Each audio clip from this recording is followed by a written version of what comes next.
I think I'll probably vote for Bernie. I think he's looking out for the interests of the working people. And I think he wants people to have a better life and do better. And I'm all for that. And if that means I have to pay more in tax, like people think, oh, you're a socialist. I've heard people say that. Oh, you're a socialist, bro. Like, first of all, he's not even a socialist. He's a democratic socialist. It's a different thing. 87% of scientists said that human activity is driving global warming. I'm very pro-choice. I'm very women's rights, civil rights, gay rights, trans rights. I'm even universal health care. This thing that Trump's doing with children that were born in other countries and then brought over here as children, and then they're talking about deporting them. That drives me crazy. Yeah, that's that kind of shit. And the hard right version of that is despicable. These people that I see online, why didn't they apply for citizenship? Oh, who knows? Maybe because they're 13. I don't give a if they broke the law. You don't take parents and kids and separate them. You just don't. The January 6th thing is important. See, it is important, but is it the 6 months later? It should be the ruling number one conversation of journalists? I think it's really important. And one of the reasons why I think it's important, because it highlights the reasons why a guy like Donald Trump is so dangerous, is because a guy can incite a bunch of morons to do something really stupid. Now that's obviously from a couple of years ago. There's way more to that. And let me just answer the question that Sagar was asking there. Yes, I think you can still talk about the coup 6 months later. Yes, I think that an effing coup should still be big news for, let's say, a year. Then we move on as a nation. But I think the country's first coup should probably be discussed for a while. But anyway, and look, to the populism thing, I don't think the word populism should be used anymore. I think it should be replaced by words that have actual meanings. Because if populism can be used to encapsulate both Bernie Sanders and Donald Trump, then it's not a helpful word, I don't think. Because I think it is a helpful word. I think Donald Trump's use of populism has almost nothing to do with Bernie Sanders. I think it is, anyway, look, that's maybe a side argument that we can get into if you want to. But anyway, I find the endorsement to be such a repudiation of all of these strong stances he's taken. And I think the thing that happened to Joe Rogan is the thing that happened to Elon Musk. He was affected by the online anti-woke mind virus. His brain has been twisted by conspiracy theories about boxers in the Olympics and gender dysphoria and all that stuff. And so forget all that stuff about healthcare and immigration and all of those stances. I'm gonna go for the least qualified presidential candidate America has ever experienced. Yeah, so I agree with you on that. So look, guys, if you ever watch the Young Turks, you know that I've got a lot of issues with the Democrats. I've got a lot of issues with the establishment. I think populism is a perfectly great word, and I think it should be adopted by the right and the left. And what it means is F the donors, and screw all these politicians who all work for the donors. But that isn't what Trump is doing. I know, but that's why I call him a fake populist, John. But he pretends to be a populist. He ran on Drain the Swamp in 2016. It doesn't get any more populist than that. And the establishment hates him. That is why a lot of populists on the right wing like Donald Trump, because they say the enemy of my enemy is my friend. Now, a lot of them like Trump for bad reasons, but especially recently, there's a whole giant bro culture, which Joe Rogan is an enormous part of, like the grand poobah of that bro culture, who is pro-choice and pro-average guy, etc. They've just been misdirected to supporting Donald Trump for the reasons that you're stating. So many of them have been misdirected by Joe Rogan, apparently. Yeah, but first he misdirected himself. You see it on those clips. He's totally right about those instincts that he has. But then what happened between that last clip we showed you, which was around 2021, and today, 3 years later, right? What happened was a steady stream of 4 to 5 guests every week, or let's say 3 to 4, let's be generous, that were right wingers going, oh, Democrats are the worst, they're gonna kidnap your children, they're gonna turn them all into, your boys into girls, and oh my God, the bathrooms, and this and that, and woke mind virus. And he eventually got it. He got the ailment we're talking about. There's 2 ailments here, and they're deeply ironic. One is the anti-woke mind virus that John alluded to, and that is massive. They think it's in reverse, obviously. We live in different realities, right? So in their reality, oh my God, the biggest issue in the country is whether 7 trans girls play in high school sports against biological girls. I mean, I don't know if there's 7 or 17 or 70, but it ain't a lot. Yeah. And that is not the biggest issue in America. That is literally the smallest issue in America. But if you go on Rogan's show, oh my God, it's 80% of the conversation, right? And so that is the anti-woke mind virus. And you know who planted that? Really rich corporate supporting Republicans who thought, oh, good, since we're the douchebag party that's for the rich, and when we get in office, all we ever do is corporate tax cuts, we have to find a way to trick people into voting for us. And the best trick we ever had was abortion. We'd say, oh, they're murdering the children. Give us the tax cuts because they're murdering the children. That's the oldest trick in the book. It's literally chapter 3 of my book, Justice is Coming, called Why Republicans Suck. Because the whole point is to trick you through these tiny little wedge issues. And I was on Drinking Bros, and that's Dan Holloway. He's gonna be on the show later. He's a right winger. But he's just as mad about it. And he's like, why do you think they call them wedge issues? Because it's supposed to drive a wedge between us, right?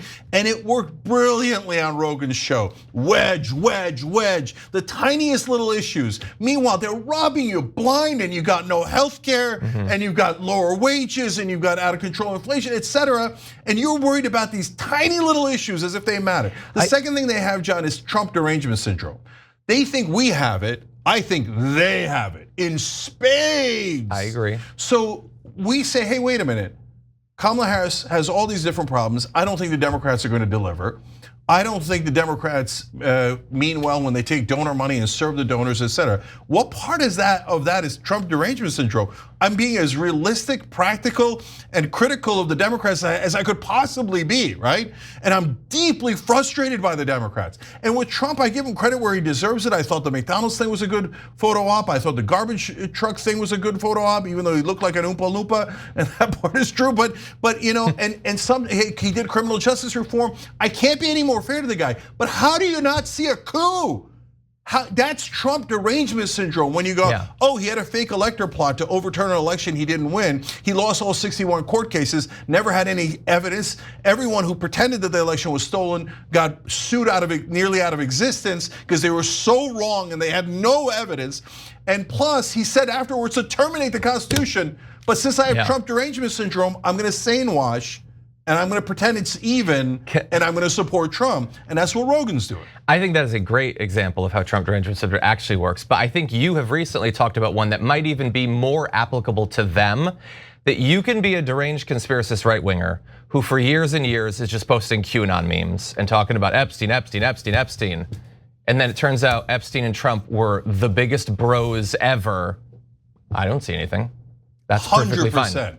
Nope, no big deal there. And he wishes Ghislaine Maxwell the best. So I got to jump in on that. Okay. So my son sent me a TikTok video yesterday, and it was a guy with a MAGA hat on, and it's a joke, and they were going, okay, Biden did this, and the guy goes, terrible. Oh, I'm sorry, it was Trump. He's like, oh, it's totally fine. He was just joking, etc. And then they get to Epstein, and then he's like, oh, I knew it. Biden's a pervert, the worst pedophile. No, it was actually Trump who was best friends with Jeffrey Epstein for 10 years. He's like, look, that happens. It's no big deal. It's like, it's out of context, etc. Trump not only said that he was, quote, a terrific guy, but that they were really close friends for 15 years. But he said, I know Jeffrey likes him younger. Yeah, How do you? I mean, that's Trump derangement syndrome. When you go, I despise Jeffrey Epstein, but Trump being a terrific friend of his, and knowing that he likes young underage girls, no big deal. Think about how disturbing the things Trump saw must be for Trump, the guy who busts into dressing rooms to see 14-year-olds undressing. He thought Epstein was weird. And then he only stayed friends with him for another 20 years, to be fair. And by the way, in the new tapes, you see that Epstein thought, well, Trump is really weird. Yeah, great friendship right there, by the way. We have to go to our first break. I just want to mention one final thing about the Rogan thing. And I have no doubt that every right winger will be like, they're so mad he endorsed. First of all, he can endorse whoever he wants. I'm gonna criticize him for the things he says and does. He can endorse whoever he wants, and I didn't think there was ever a chance he was gonna endorse Kamala Harris in the first place. So it's hardly a loss in that way. But I will also say, I don't know exactly how old Joe Rogan is, but I'm guessing he's at least in his mid-40s. At a certain point, stop saying, well, I don't know anything about politics and talking about it all day long.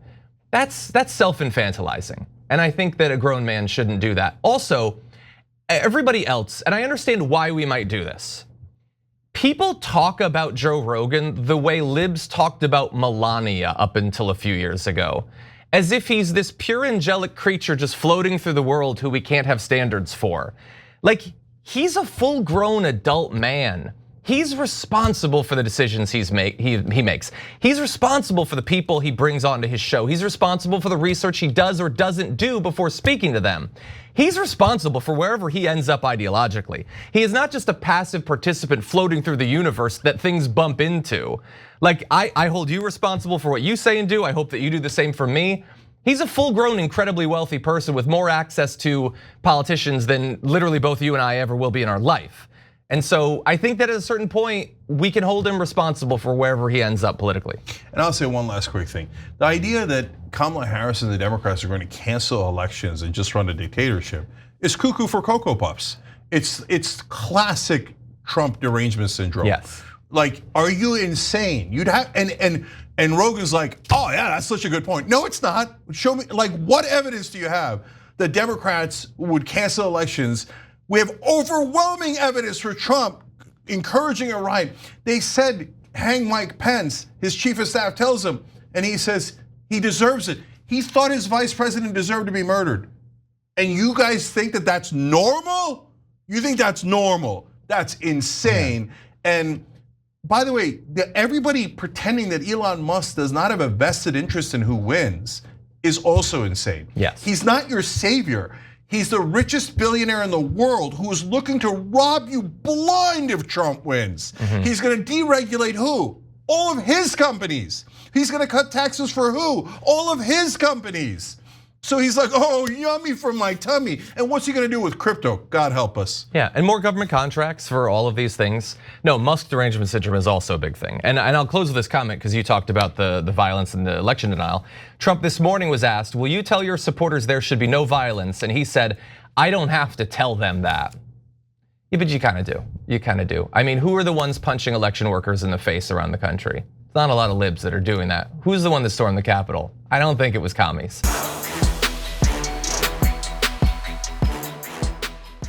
When you click the join button and become a tier 2 member, you get access to all of our weekly top 10 lists. What are you waiting for?